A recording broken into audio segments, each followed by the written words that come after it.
Welcome into the Missed Call podcast presented by the Seahawks Movement. I'm Cub Wood here with Sauce Sartori, and we are also here with Special Witt. Oh, hi. I was like, hello, you bossed. Let me say this. Special guest from Bellarmine University, Bailee Witt. Bailee, it's been a long time. Hello. It has been a time, and it's finally time for you to come on. Now you were joshing us that your brother's been on 3 times. We should let everybody know that Bailee is the sister of Missed Call podcast intern Tyler Witt. Yes, that is now, him. I wanted to start with, I guess, this topic because I would assume you guys going to the same high school, you guys going to the same college for a time. You know, it's hard to say Bailee Witt without also saying Tyler Witt. Is that annoying? How annoying is it, etc.? It was cool at first. It was not bad, and then he graduated, and it still happened. It wasn't like annoying, but I am my own person, right? So it was like, oh, you're Tyler's sister, and I was like, yep, that's me. And I would get a bunch of questions. So, fun fact: Bailee wanted to fist fight me when I was a senior. I don't recall. You threatened me. You scared me. Oh, I scared you? Well, I could be scary. Not about to hit a 14-year-old, and especially a woman. So, first of all, I was 15, 16 at the time. As a freshman? You as a senior? Oh, you're a year older than Tyler. I forgot. Yeah. Put your glasses back on, Cub. We're off to a ripping start. We are off to a ripping start so far. But if I was informed correctly, your senior quote had everything to do with this topic, though. It did. And we were like instructed not to make our own senior quotes. Like it was not allowed. I had to go get my senior quote approved because it was the only quote that was fitting to describe my high school career. Yeah. So it needed to be done. Wait. They made it stricter that you couldn't put something whatever you wanted. It had to be an actual quote. That's so lame. Sauce, What was your senior quote? My senior quote was, "I had cancer." See, that's fun. You know what mine was? Now the reason that's not fun, but I would say that's fun. The reason that is because there were a couple of different occasions where maybe I didn't have an assignment done, and I would tell the teacher, "Oh, my bad. I'm so forgetful from all the chemo when I had cancer," and it would get me an extension every time. You pulled the cancer card. I survived. You know what? I had 2. I had 2. One got rejected. It was no Rosa Parks, and then I had this was oh no, this was nothing like High School Musical. That was what I got. We had a couple girls do This Is Nothing Like High School Musical in our class. Well, I'm a guy, so you are. I've never even seen High School Musical. You look just like Troy Bolton. That's a shame. That's a sin, actually, that you've never seen High School Musical. That is true. That is very true. Now, Bailee, you were saying that you had to go get your senior quote approved. What was it? Yes, I am Tyler Witt's sister. No, I am nothing like him. And yes, he's doing great. That's great. So every semester, it would start off with, "Oh, you're Tyler's sister, right?" And I'd be like, "Yeah." And they'd be like, "Are you anything like him?" No. How's he doing? Fantastic. Moving on. Like, get through roll call. Right. Well, and then on the first day of class 2, it's like you're getting called out in front of everybody when all you want to do is just show up and just be present. There. That's it. Yeah, exactly. Yeah. Now, you were at Western Kentucky for a while too. Did that ever find its way into a classroom? That same scenario? No. Thank God, right? People never knew that I was his sister until I was like talking about football all the time. Mm-hmm. And they were like, "Why are you friends with so many football players?" And I was like, "Well, my brother's on the team, so I've been." And then that's like my friends knew, but my professors never really knew, especially because we were in different major tracks, so it never really came up. Let's stick into the high school topic. What was your signing day like? I heard that was a special day. Oh, that was a time. It was on my 18th birthday. Okay, so it was supposed to be like the best day. Okay, so I'm signing to the school that I absolutely adored in my 18th birthday. I was going to be an adult. I was finally making my first adult decision. You could vote? I could finally vote if I chose to do so. But because I didn't play soccer for JCA all 4 years, they wouldn't let me sign at JCA. As if their soccer team was exquisitely good. Correct. I mean, I was told I wasn't good enough to be on the team. So I sat the bench my second year and I quit mid-season because I wasn't going to sit the bench when I could be training and playing with a different club and getting better. So that's why they didn't let me. How many other D1 signees did they have for women's soccer? None. There we go.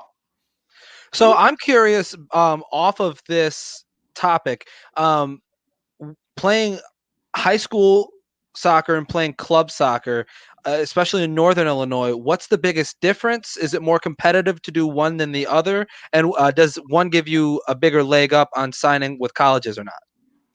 Well, the thing with college soccer recruitment is they don't really look at high schools. So with high school soccer, it was more of like a fun thing that some clubs promoted and like encouraged you to do, whereas other clubs were like, it's not a good idea. It's just a lot of injuries happen in that time of high school because a lot of times people who play don't know what they're doing. They don't really like, they don't have like all the background. Like a lot of girls just come out for the team. Like JCA, we had a ton of girls who had never played before. They just kind of came out to play, which is great. Like it's awesome that people can just come out and play. But if you're trying to be competitive and you go out and someone takes you out in a high school game and next thing you know, you're injured and you can't play in your actual club season, which is where a majority of your recruitment comes from, you're kind of screwed. Right. So definitely then the club soccer gives you a leg up on pretty much everything when it comes to playing at the collegiate level, the next level. Absolutely. So there's certain showcase tournaments is what they call them. So coaches will come and they'll watch you play. A lot of clubs that I think the first club I played for when I was getting recruited, they did like pamphlets of all the players on our team, like all of our information, our GPAs, stuff like that. And then if we were committed, it said we were where we were committed to, but we would have a parent going around handing out these pamphlets to the coaches that they saw show up to the games. Okay. So they could know who they were looking at, the credentials that you had, that kind of stuff. But if you were committed, obviously, like that wasn't like, it wasn't important for you to have your name on the pamphlet, but you were included just because you were on the team. Gotcha. Now, I'm sorry, I didn't mean to cut you off. No, you're good. I was going to say, I find it interesting then if it seems like it's a pretty well-known fact that, with club soccer giving you the leg up, it's interesting that the high school that you attend wouldn't give you the opportunity to have the traditional signing day. That's interesting to say the least. Yeah, I thought it was very peculiar. Yeah. Because I mean, it's not like I wasn't involved in the school. Like I was a student ambassador. I was president of a couple clubs. It's not like I didn't do anything. I ran track instead of doing that stuff. My senior year, I was in drama club. Like I was doing stuff. It wasn't like, oh God, I opened a can of worms right there. You just opened the door. I did myself dirty. But yeah, so it wasn't like I wasn't doing anything. I was doing stuff. It was just not what they wanted because they didn't benefit from me being a soccer player. So they didn't think to even include me. So the drama club, huh? That really. Yeah. What did you do in the drama club? I was in the musical Grease. And what was your part? Tell me about it, Stud. I was just an ensemble. So I just was there. I didn't have any speaking lines. I just came on stage, did my thing, and then I walked off stage. Now, I won't let you stand alone on this hill, Bailee. I, too, was a member of the drama club in high school. My sophomore year of high school, I was an understudy for a Neil Simon play called Rumors. Okay. And, yeah, I did the fall play. Okay. Yeah, and Cool. I mean I didn't do anything with it after that. I was really focused on I didn't do it baseball because I thought that I was a tremendous athlete that had some sort of potential on going and playing. I didn't, but I was there too. My co-host. Oh my God. The more you know. Drama Club Sauce and understudy. Good for you. Yeah, I had to wear a suit. I was married to somebody. It was crazy. Sounds like today's Sauce. I don't wear suits. I don't climb into those things. Interesting. So, Bailee, you have recently transferred to Bellarmine. I don't know why Bellarmine is just so uncomfortable to say in my brain, but we want to know, what was the transfer portal like, because that just sounds super cool to be in the portal. We should make the note real quick that, Bailee, when you started your college career, you were at Western Kentucky University, and you just recently entered the transfer portal and exited the transfer portal, and now you're at Bellarmine University. Correct. Yeah, I went into the transfer portal in the fall of my sophomore year, so this past year, and then this spring I went to Bellarmine. Okay, what's inside of the transfer portal? Like, what's in there? Honestly, I don't even get to see it. So I don't even get to see the portal itself. I just know my name's in there. I know my information's in there, which is weird. Like, I thought that I was gonna get to be able to like see it, but I didn't get to see it. It's an actual place? It's like an online thing that like coaches can go through and like, so basically from what I understand is the most recent people who go to the top of the list on your portal. Okay. So, and if any changes are made to your profile, you go back to the top. So I went in and then I was contacted by however many schools, and then I had to kind of maneuver my way through that while we were finishing up our season at Western. So we heard the process was rather quick. What schools offered you besides obviously Bellarmine? I had a couple of schools like interested, like just call me. I was talking to Villanova for a little bit, Stetson for a while. Eastern Kentucky was in contact with me. Can't do it. Can't do it. Big Western Kentucky guys here. Right.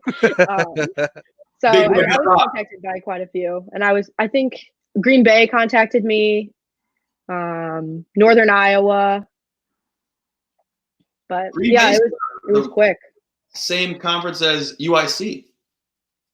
Sauce. She could have been kicking balls against UIC. We could have gone. We could have went. We still can go. We actually, Bailee, believe it or not, we do plan on coming to watch it. Stop a ball with you. Thank you.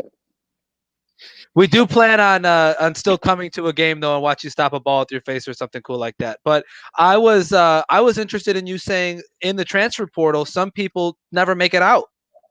Yeah, some people don't. If you go in and some coaches, it's like they don't find you interesting, or they're not interested, or they're just not looking for that specific position. Some girls just don't get out. And it's unfortunate. Like, you obviously like never want that to happen, but stuck in purgatory. That's what I was gonna say when she was done talking. Beat you to it. Yeah. So I mean, I've never personally heard of that happening, but a lot of girls who are in there for a long time and they don't get picked up, they kind of just decide that they're done. I feel like this is going to happen more due to the coronavirus. Well, transferring right now is really hard because of the coronavirus, because we can't go on visits. So like people who are in there, they can't visit other schools. So a lot of the time what my coach is predicting will happen is a lot of the people who are in the portal will either go to schools they've already visited or that recruited them prior to their commitment to their current school, just because they know what they're getting into. So it's just, coronavirus makes everything a mess, but transferring is definitely one of them. It's making all of our lives a mess. Isn't it? So speaking of the coronavirus, what have you been doing to stay sane? Homework. When I'm bored, I do homework, which is great. I've binge watched 2 TV shows. I'm almost done with my second one, which is not healthy. Drop them. What are they? Drop them. I've finished Ozark. Okay. I watched the new season of Ozark, which is That new extremely season, good. the end of the new season is crazy, right? Oof, crazy. Let's not talk about it though, because I won't. No spoilers. No spoilers. spoilers. But I finished All American, which I thought was good. I haven't heard of that one. It's about a football player. It's good. I liked it a lot. The girls like it a lot, I should say. And then I am just now finishing up Daredevil. Oh, okay. All right. Now, have you seen have you seen all like the shows that everybody says you have to binge, like the Breaking Bad, Sons of Anarchy, stuff like that? I have seen those too. Yeah, I've seen just about everything on Netflix. I feel like Tiger King. No, I have not seen Tiger King. I'm sorry. Why? I don't know. It just it doesn't. I tried to watch it and I just couldn't get into it. I don't know. How many episodes did you watch? Like 2, and I couldn't sit there through it. And I feel like I understand the concept now because Carol Bassie, I get it. It's everywhere. Carol who? I'm not saying it again. Carol who? Yeah, but apparently she killed her husband. Carol Bassie. Can I share something that Tyler just sent me? What did he text you? He said, "This is me in the drama club." I mean, can he not even let me have my own podcast show? He had his time. In the middle of the podcast, he's just dropping memes. Bad radio. It's a picture of Sauce's face photoshopped into Shakespeare's body. Go ahead. But this is not about Tyler. This is not about Tyler. This is about Bailee. So, Tyler, you're irrelevant. For now. For now. Right, there it is. One thing that I wanted to bring up is you are very much into poetry. I am. And I've heard that you're a great poet. So I'm curious if you might be able to maybe scheme something up real quick about maybe a poem about the missed call. Oh God, I had okay. Oh, I'll dance and buy you some time. Okay, you think up some words and I'll just fucking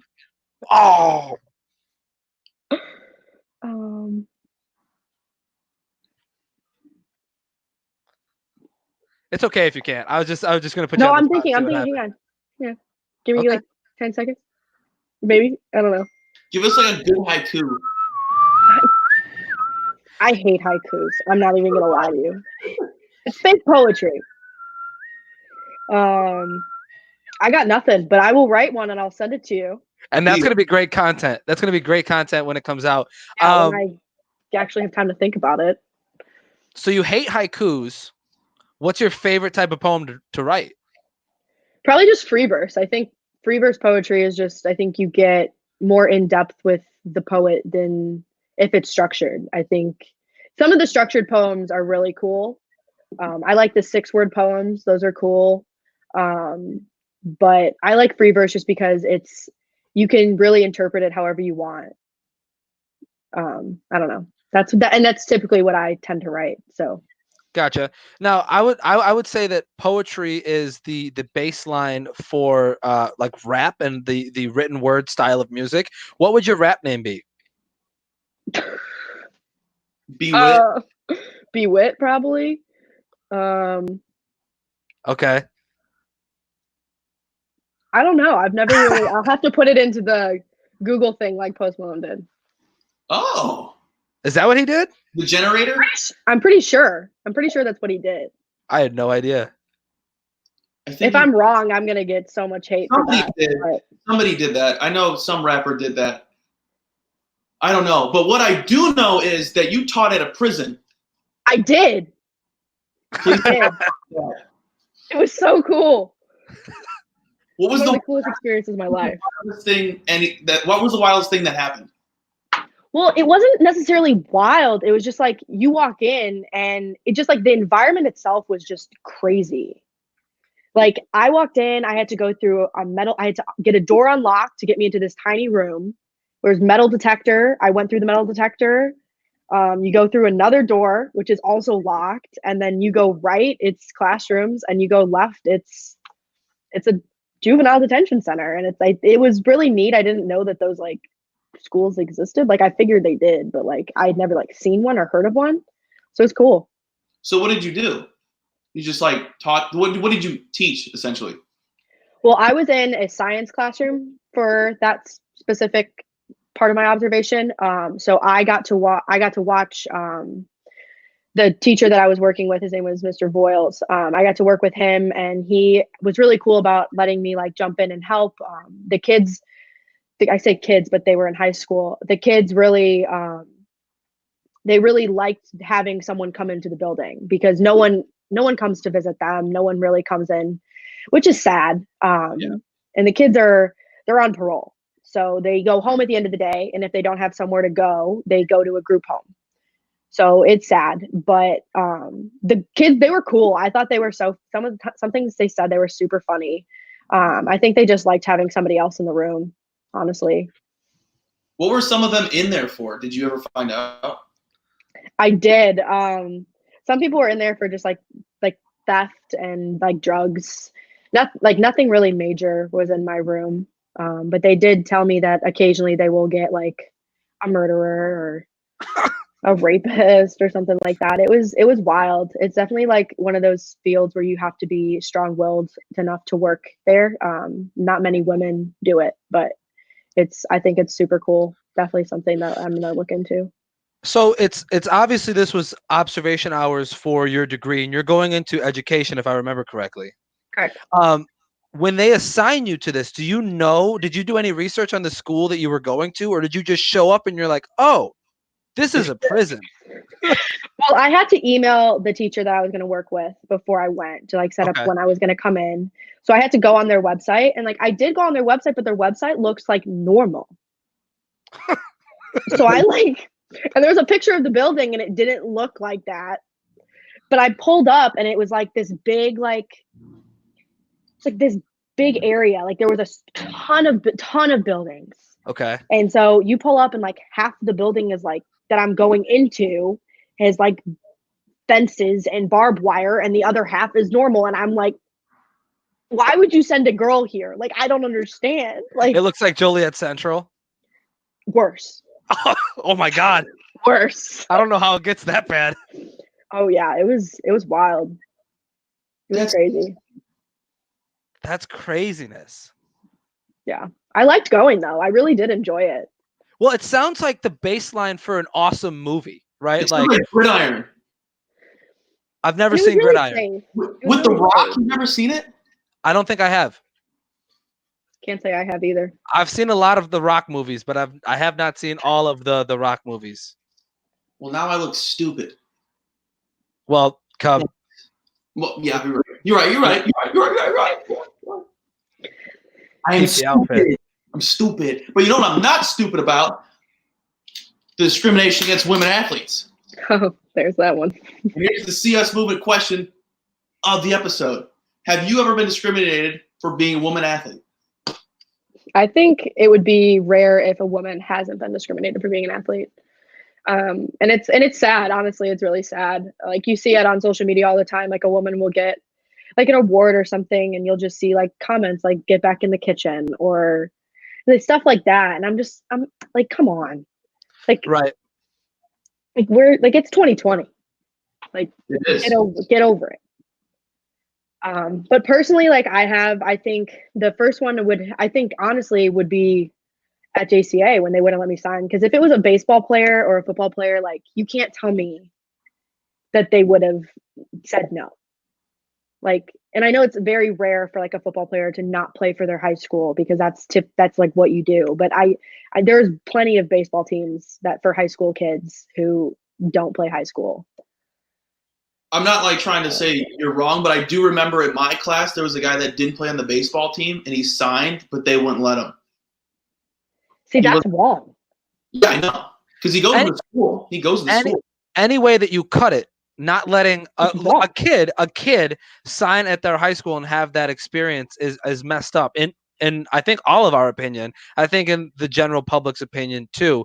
Bailee, one of the conversations that we've had during this month and during this conversation is that sometimes there are inequalities in the way that schools spend money on different programs. Now, we know that Title IX requires that if a school has male sports, they must also have the equal amount of opportunities for women to play sports as well. So if there's a men's basketball team, there must also be a women's basketball team. But the Title IX does not necessarily require or govern how much the school spends on those programs, right? So we've talked about how maybe the men's basketball team gets more money allocated to them than the women's basketball team. Have you seen anything like that in your experiences? You've been with 3 different schools and different club programs as well. Have you seen any of that kind of discrimination and just the discrepancy of spending? Honestly, I can't say that I have, just because at Western we didn't have a men's team. Okay. So I really didn't get to see like a discriminate, because it was just us. Like, it was only us. Mm-hmm. I mean, granted, soccer typically doesn't bring in a lot of revenue to schools anyway. But I mean, not necessarily discrimination. I haven't really seen anything like money wise with that, because even in my club teams, they were usually pretty good about making sure that like we had coaches at every game and we had every opportunity that the boys did. And if we didn't, we fought for it. I mean, there was the best field on the whole complex, and the boys always got to practice on it. It was always the boys, and we never got to practice on it. And finally we told our coach, we're like, that's not cool. Like, once a week we should be able to practice on the cool field, like right in the front where everyone can see us. And so he did. It was the best field. Like, when I tell you it was like the best one, it was the best one, and we wanted to practice there. So we talked to our coaches and we actually got it done. So it was really cool. Your soccer field at Bellarmine looks really cool. It's got the track, and then the field looks really nice with the bleachers. I thought it was dope. I looked at it today. Yeah, it's super dope. I love it. I think it's super pretty. It's right at the front of campus, so you can't miss us. So we share the field with a couple other sports too. So it's really cool. But it's really a big family with the athletes over there, especially because we don't have any like Greek life. Do the Knights have a mascot? I didn't look. Is there a mascot, the Knight? The Knight, yeah. Like, is there a guy that dresses up? Yeah. He's at basketball games. What's his name? Nighty. Sorry. Nighty Night? I don't know. Nighty Night. I couldn't tell you. Before we move on, we have an interesting story that we want to get to about bread. But before we do that, I wanted to also bring up the conversation of representation. Now, I know for soccer, it's probably one of the best sports to have athletes to look up to who look just like you, right? Like the women's soccer team in America is no short thing of legendary, right? Like they're awesome. They're awesome. They're awesome. There's no other way to get around it. They're awesome. Now, when it comes to, I know you've got friends in other sports, and sometimes it can be hard to not have those representations at the professional level. Is it hard for other girls that you know to kind of keep powering through and be like, I want to be just like this person when I grow up? I think every sport for a female, I think, has their admirers. Like, you will always have little girls who look up to you and say, I want to be like her. I don't think soccer is awesome, obviously, because we have the huge platform with the women's national team, and they're fantastic. They're nothing short of amazing. But I don't think we overpower in any way. I think if you are dedicated to your sport, you're going to have there's going to be somebody who plays professionally in that sport that you look up to and that you strive to be like. I have never heard of girls like not playing a certain sport because like they want to be like the women's national team specifically, like I think it's just a broad spectrum of, if a girl wants to play a sport, she has someone to look up to always.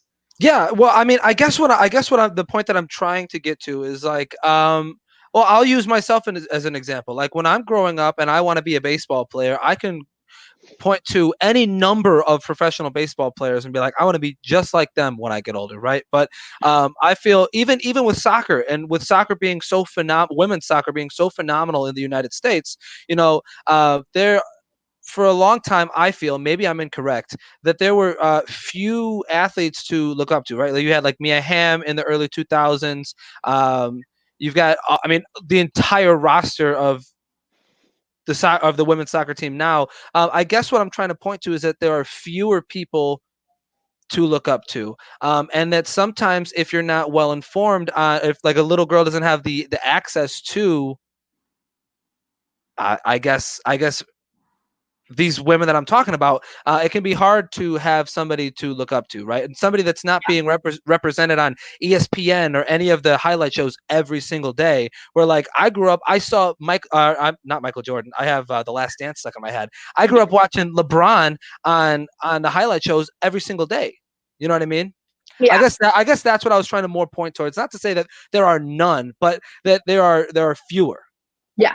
There definitely are fewer, especially because we don't necessarily get as much airtime as the men's sports do. So it's harder for younger female athletes to see that taking place, or like see these big female athletes like coming to light. Obviously, there's been more.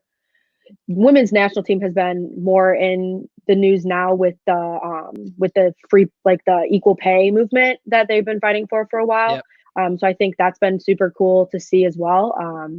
But there's definitely not as many people who are like that you can name off the top of your head as you could if you were a male. So who's your favorite soccer player? Ooh, good question. I loved Hope Solo. I loved her. She was a badass. She was. Mm-hmm. Well, she is. She's still alive. She's still a stud. She's a stud. It's really a shame. Once you become a badass, that was my phone. You are forever a badass. Right. No, she's awesome. She's super cool. I love her. Was it just the fact that she was a goalkeeper, you are also a goalkeeper, or was it something specific about her style of play that you were like, that's the one? I think it was a little bit of both. Okay. She definitely had an attitude to her when she played that it was like, I'm the best, and I know I'm the best, and there's no way that you're going to score on me. And she held herself to a high standard, and it showed. And I think that's why. I think that's what I aspire to be. I aspire to be the one that's on the scouting report. So yeah, during that Women's World Cup run, I think was it the year they lost to Japan or South Korea? I think was one of the times. I'm just saying, I remember her so specifically being the face of the women's soccer team during that run, and she was always the one that was getting interviewed and stuff like that because she was a badass. Yeah, definitely is. So we were told specifically by a source very close to the podcast to ask about the bread story. The bread story. I wasn't given any other sort. It's literally on the doc. Tell us the bread story. There's no other adjectives or anything. Take us back to high school once again. Okay. So a traumatized freshman I was. Okay. All right. Middle school was not my strong suit. So high school, I was traumatized still. I had just broken up with this guy, okay, for whatever reason. And I was at lunch the next day, and his friends started throwing bread at me. Like I was just sitting there, and they were throwing bread at me like I was a duck. Like I was so embarrassed. Like I didn't know what I was supposed to do. And it was the one day that Tyler wasn't at school. So I couldn't just like go to Tyler and be like, I am freaking out. So I texted Tyler, and I told him like, this kid is throwing bread at me, and I don't know what I'm supposed to do. So I came home from school, and I was like, I'm not going to school tomorrow. Like, I'm not going. I'm not going to get bread thrown at me. Like, I'm not going. Right. I need a mental health day. I'm not going. So I didn't go to school. Tyler goes to school, okay, but on his way to school, apparently he stops at Jewel, and he gets the hardest loaf of bread this man can find. And he finds the kid at school. And he found him in the stairwell, and he said, so I heard you like throwing bread. Oh, no. And he beat this kid with a loaf of bread. And nobody said a word. Like, we didn't get in trouble. like teach like people know. Like we go to a small school, like people know when someone gets hit upside the head with a loaf of bread. Like and nothing happened to him. He didn't get in trouble. He didn't get called on the office. Nothing, because he's Tyler Witt, for one, but also because what are you going to tell him? Don't hit kids with bread. So I remember this too. He came home from school and he like opens his backpack and he's like, "Hey, I got us bread." On the counter, and I was like, "What did you do?" And he was like, "I took care of it." It was the most dented, messed up loaf of bread you've ever seen. I was like, "What?" And I had people at school who were at school. They're like, "Your brother just hit this kid with a loaf of bread." I was like, "He did not. Like, stop." He deserved it. He did. I remember him. He deserved it. I don't like that kid. He's not nice. He's not a nice person. He, oh my God. I heard he likes his cousin. Yeah. Well, yeah. It's funny you say that because we've been having issues with the podcast, and in the group chat with things. Tyler will be like, "Hey, do you want me to go mafia style with this?" He's the protector. Well, we'll be having an issue with somebody outside of the podcast, and he'll be like, he's like, "Do you want me to go mafia style on this, or what do you want to do, boys?" Mafia. He pulls out the Italian. I don't know where. It's funny though. Once. You watch Goodfellas once, and you start talking like if, "Hey, Paul, you see this guy over here, Johnny? I swear to God, look at this guy." Yeah, that's yeah. It's funny though that he pulls that protectiveness out. I don't know if that's naturally in him or if it comes from being an offensive lineman where your job is literally to protect. But it's funny that he's like that, I guess, in all aspects. Yeah, he's always been really protective. I love him to death, but he's always been super protective of me. So yeah, we love him too. We love him too. I've always said I had an army, so nobody really messes with me much.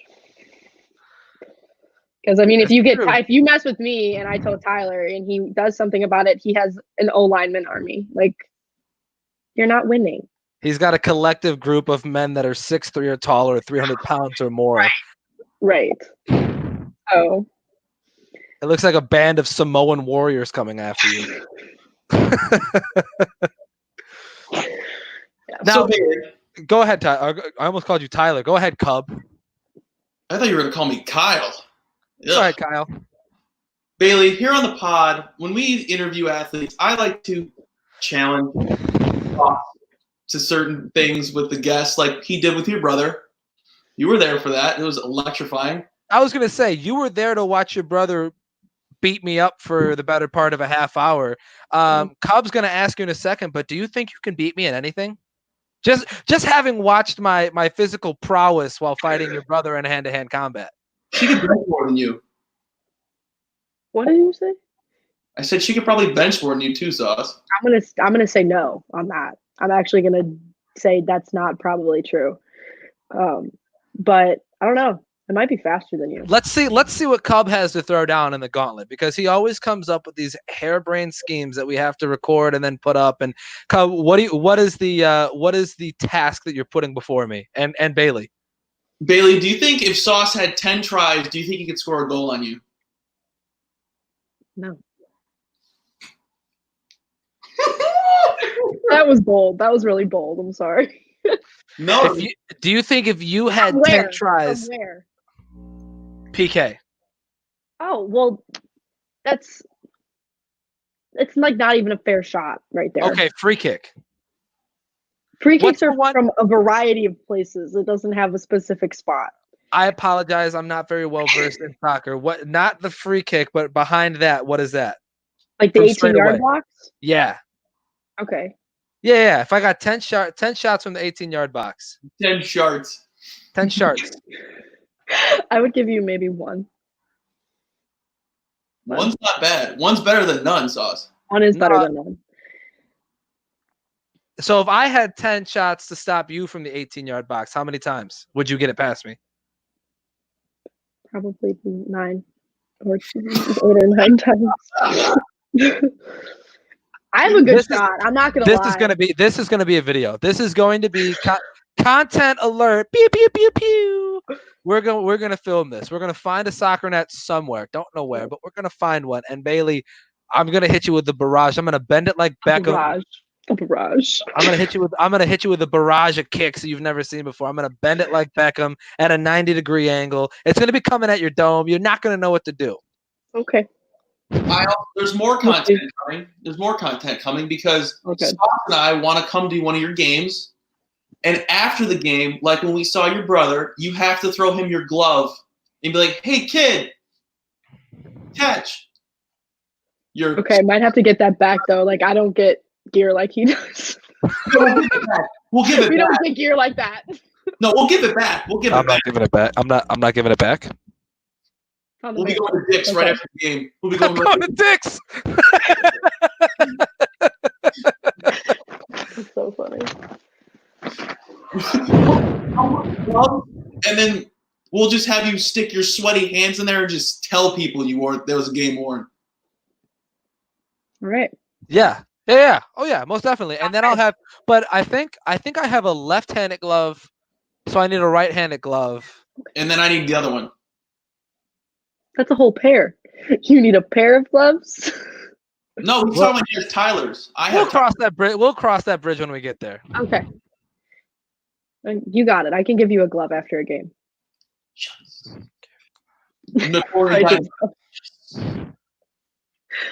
I do. I'm looking at the live comments right now before we wrap up. The only post on here is from a man named Rusty. Oh my God, I hate him. And he did say that it was Post Malone indeed that used the name generator. I knew he was going to be so mad if I got that wrong. But yeah, Bailee, I think Cub. Do we have anything else for Bailee Witt? Just to thank her 1,000 times. 1,000 times over, Bailee. Thank you for taking time out of your night, out of your day, out of your quarantine, and taking time away from the homework that keeps you so sane to stop by and talk to a couple losers like us. We know you didn't have to, but we appreciate that you did. Thank you for having me. Most definitely, and we cannot wait to come watch you stop a ball with your face at Bellarmine University. Can't wait to show you. It's a time. It's a time. I think that might be the name of the podcast. It's a time. It's a time. It's a time. We're going to have to get a new theme song. Well, the name of this specific podcast, like this. Thanks for listening. Love you guys. Bye. We're still live.